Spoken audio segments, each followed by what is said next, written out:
Recently I was minding my own business playing the Juicer on Steam as usual, when suddenly I got a call from my close personal friend, Hidetaka Miyazaki. When I picked up, he said something along the lines of Dokunama Ashi Gemu no DLC o Sukurimashita, Kono Hage Yaro.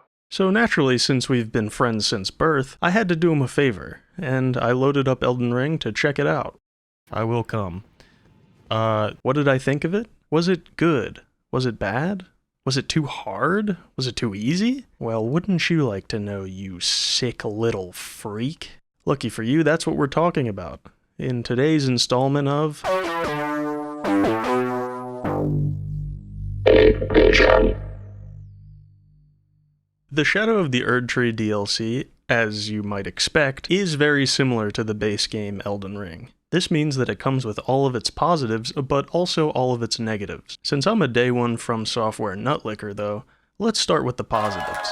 The new environments of the DLC are easily the best part for me. There's a gold place, a blue place, a red place, and even a purple place. Honestly, I think I might like the DLC visually more than the whole base game. Not that the base game doesn't have its moments, but leaving the starting cave of the DLC and entering the big field of graves with the giant scadu tree, or shadow tree, depending on which part of the country you come from, was an incredible ratatouille food taste moment that brought me back to playing Dark Souls 1 and seeing Anor Londo for the first time. And of course it helps that the game's enemy designs and soundtrack accompanying the beautiful, gorgeous world are also incredible. The new NPCs they added to fill out the world are also really good and in some ways even better than the base game, at least in terms of getting actual full storylines. Remember Tanith?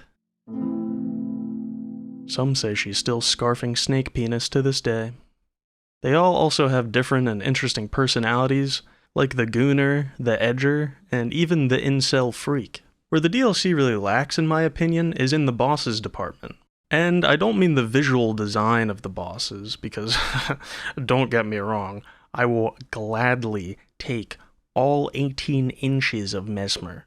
But more specifically, the actual boss fight design.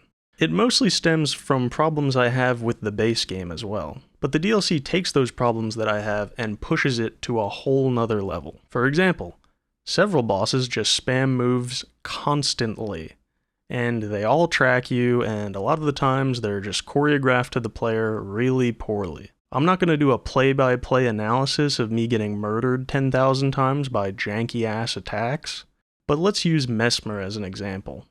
If you don't want to be spoiled on Mesmer's boss fight, then click away now.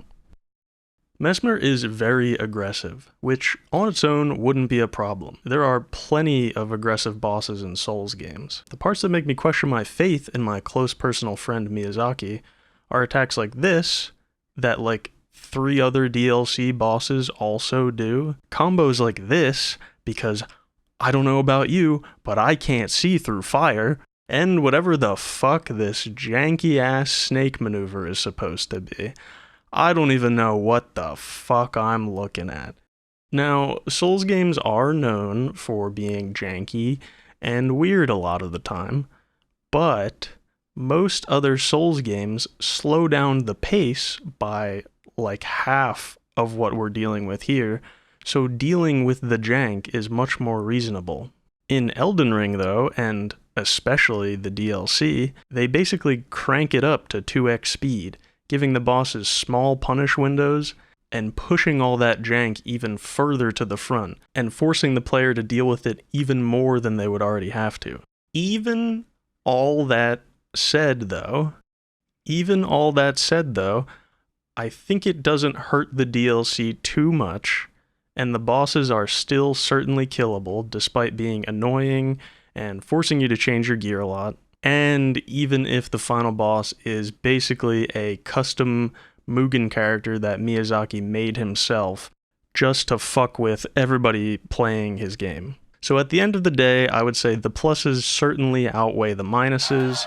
I would say the DLC is definitely worth checking out, especially since you can ignore like 90% of the bosses anyway if you really wanted to. There's only like 3 that you actually have to kill. And you could even just stop playing at the final boss and you'd still probably get like the entire experience anyway. It's also probably like the best or second best DLC that FromSoft has ever put out. So if you're a soul dick sucker like me, then that alone should be enough to give it a look. And of course, more Elden Ring is just never a bad thing. I hope you enjoyed my quick little breakdown of the Shadow of the Erdtree, and thanks for watching. Subscribe for more opinions from a bald ape man, and feel free to comment down below if there's a game that you want to hear me talk about. Which, like, I probably won't do it, but it's worth a shot, right?